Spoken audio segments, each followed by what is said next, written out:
What up, YouTube fam? Today I'm back again with my Nike Alphafly versus Nike Vaporfly series. Today we're going to talk about what I think, why the shoe's designed the way it is. Catch you guys in a bit.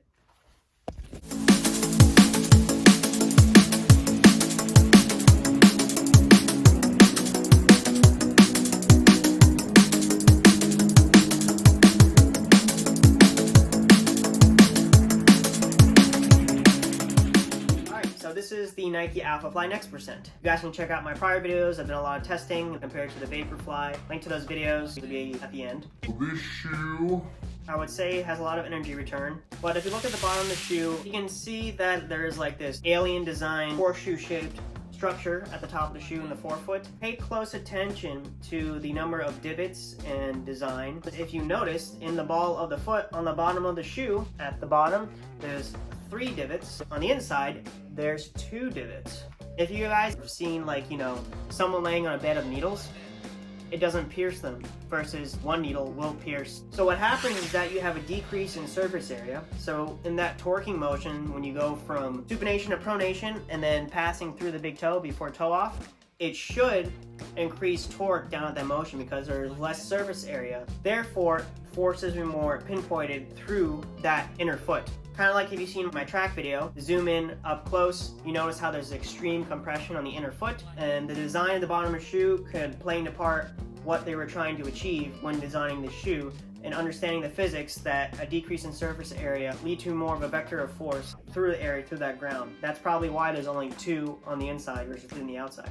Now, if you also look at the tracks on the sole of the shoe as well, if you were running, the inside is hooked in and the outside is hooked out. Probably has to do with the, this motion right here. So, the Nike AirPods.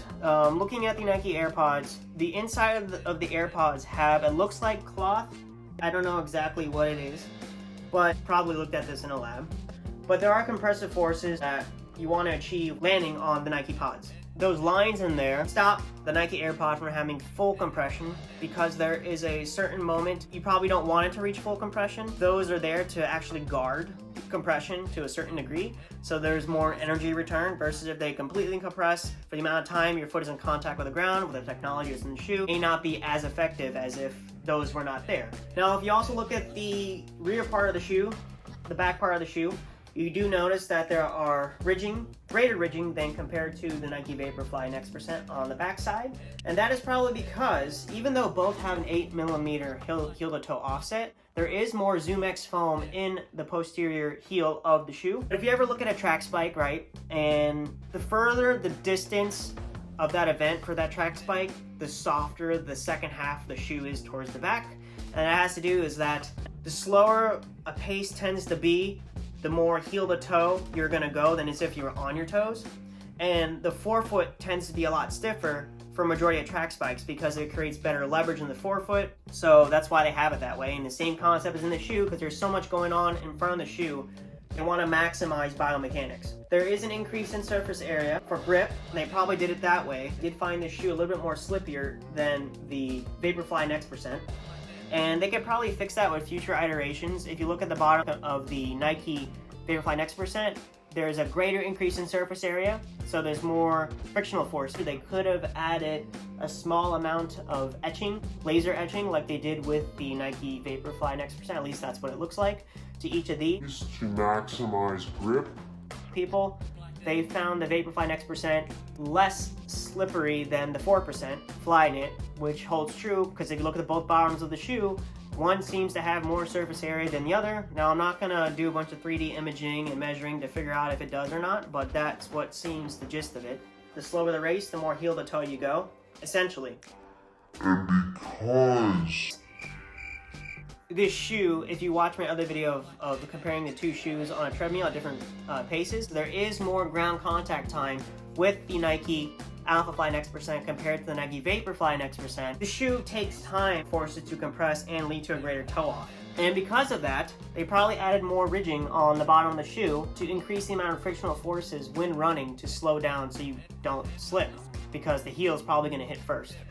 We already talked about the upper. The upper is lighter because of the fact that they add all this weight in the bottom.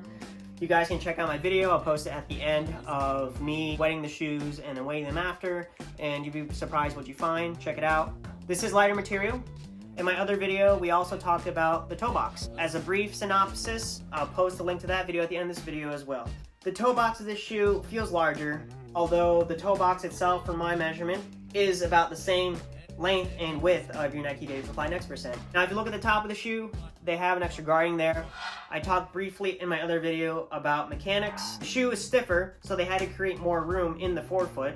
I will do a couple more races in these. Unfortunately, given the times right now, filming this, there aren't any races going on, so I will do a couple time trials in these and give you guys my feedback. Maybe a mile, 1600, a 5K, and an 800 meter to see how they fare. So yeah, like, share, comment, subscribe, hit that notification bell for when I post my next video. So I'll catch you guys next time.